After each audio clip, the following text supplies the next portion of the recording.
कैसे हैं मेरे दोस्तों। एक बार फिर से आप सबका हम स्वागत करते हैं आपके अपने YouTube चैनल ज्ञान विद सचिन में। तो दोस्तों आज के इस कंप्लीट वीडियो में हम बात करेंगे पॉलिटेक्निक फिफ्थ सेमेस्टर अर्थात BTUP fifth semester mechanical engineering के एक इम्पॉर्टेंट सब्जेक्ट जिसका नाम है थ्योरी ऑफ मशीन, जिसे आप टॉम के नाम से जानते हैं।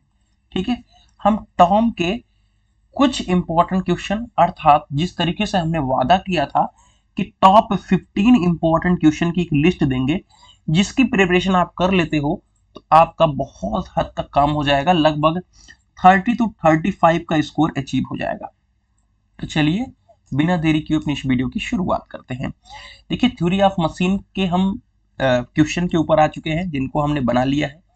पहले हमारी बात समझने की कोशिश करेंगे तो अच्छे तरीके से समझ में आएगा।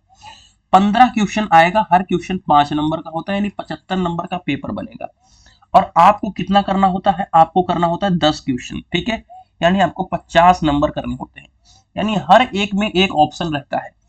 तो हम 15 ही बता रहे हैं जिसमें से 10 करना है, और मैं आप सभी से गारंटी देता हूं कि 8 के आसपास आप सभी को 100% देखने को मिलेगा। तो चलिए पहले क्वेश्चन की शुरुआत करते हैं। सबसे ज्यादा बैक भी इसी सब्जेक्ट में आती है अगर फिफ्थ सेमेस्टर की बात करें, और ऑलरेडी मैंने चेतावनी के तौर पे बता भी रखा है कि लगभग 13,000 स्पेशल बैक है, लगभग 13,000 स्पेशल बैक है, यानी जो फाइनल ईयर के बाद बैक रह जाती है। पहला क्वेश्चन फ्री का है, इससे सरल क्वेश्चन कोई नहीं हो सकता, और मेरा अप्रोच बहुत पेपर को लेकर के अलग रहता है। वाइब्रेशन क्या है, इसके टाइप्स, और वाइब्रेशन के क्या क्या कारण हो सकते हैं और इसे कैसे कम किया जाता है। यहां पे 100 नहीं, एक क्वेश्चन तो 150% लिख लो, 150%। अगर आपकी नसीब एकदम खराब है तब आप सभी मान के चल सकते हो कि एक क्वेश्चन, ठीक है, वरना 110% मैंने लिखा है 2 क्वेश्चन, यानी हर पेपर में 2 क्वेश्चन इसका बनता ही बनता है। और वाइब्रेशन क्या है, इसके टाइप्स, कारण और कैसे कम किया जा सकता है, मुझे लगता है आज के समय में कोई ऐसा अनजान भी बच्चा होगा उसको भी समझा दोगे कि डैम्पिंग क्या है, उसके बाद हम क्या क्या लगाते हैं वहां पर। ठीक है, वाइब्रेशन क्यों हो रहा है, फ्रिक्शन के कारण हो रहा है, लुब्रिकेंट हमारे पास कम है, मतलब ऐसे टर्म्स आप सभी आराम से पढ़ सकते हो।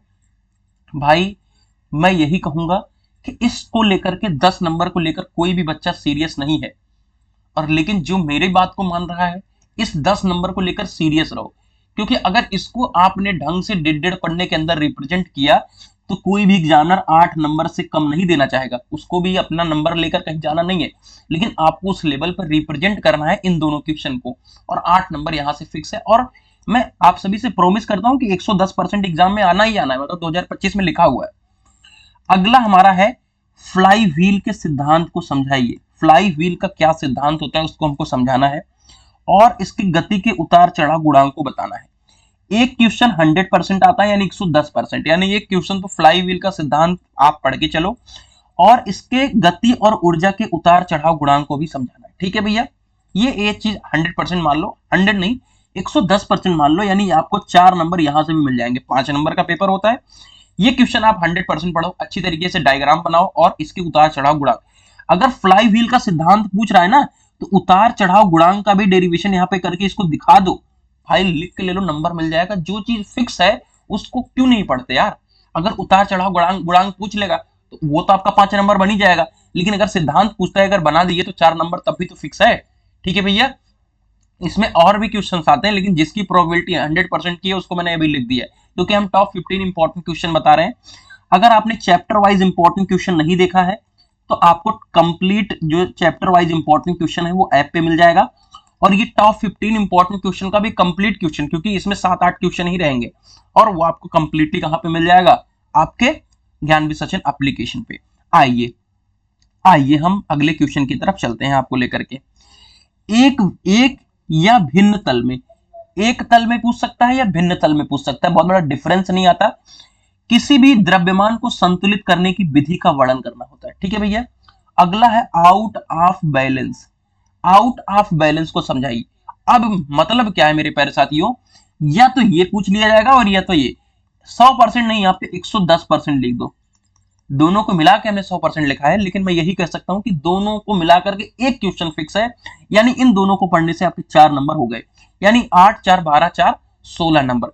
ये एग्जामिनेशन 2025 में आपको एज इट इज लिखे मिलेंगे, ऐसा नहीं कि मैं ऐसे ही बता रहा हूं और नहीं मिलेंगे, लिखे मिलेंगे, ये मैं आप सभी से प्रॉमिस करता हूं। तो चलिए अगला क्वेश्चन हमारा है, अब आते हैं हम फर्स्ट चैप्टर के ऊपर आ गए हैं, स्लाइडर क्रैंक मैकेनिज्म और 4 बार मैकेनिज्म। देखिए ये प्रिस्क्राइब्ड नहीं है कि स्लाइडर क्रैंक मैकेनिज्म आपके सिलेबस में है या 4 बार मैकेनिज्म है, दोनों एकदम फ्री के नंबर है, बहुत सरल है, यही दोनों मैकेनिज्म पूछी जाती है टर्म में और इन्हीं की व्याख्या करनी है, इसकी भी प्रोबेबिलिटी 99% की है। ठीक है भैया।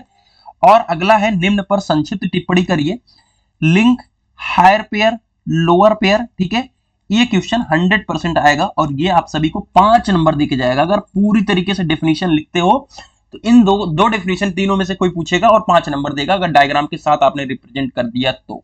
ठीक है भैया, चलो अगले क्वेश्चन के ऊपर चलते हैं। ठीक है, इन्वर्जन ऑफ मैकेनिज्म। ठीक है, इन्वर्जन ऑफ मैकेनिज्म इसी चैप्टर का पार्ट है। ठीक है भैया, तो ये इन्वर्जन ऑफ मैकेनिज्म, इसकी भी प्रोबेबिलिटी जो है वो 99% की है इस बार की अकॉर्डिंग।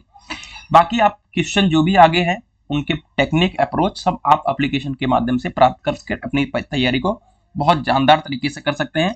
तो तुरंत अपने एप्लीकेशन ज्ञानविद सचिन ऐप पे विजिट करिए, पीवाईक्यू पेपर लीजिए, कुछ वीडियो लेक्चर भी प्रोवाइड कर दूंगा, नोट्स है और आप सभी के इंपॉर्टेंट क्वेश्चन है। ठीक है, तो ये सारी चीजें आपको एप्लीकेशन पर मिल जाएगी। तो कैसी रही वीडियो, कमेंट करिए, मिलते हैं एक नई वीडियो के साथ, तब तक के लिए bye bye, tata, take care, love you all.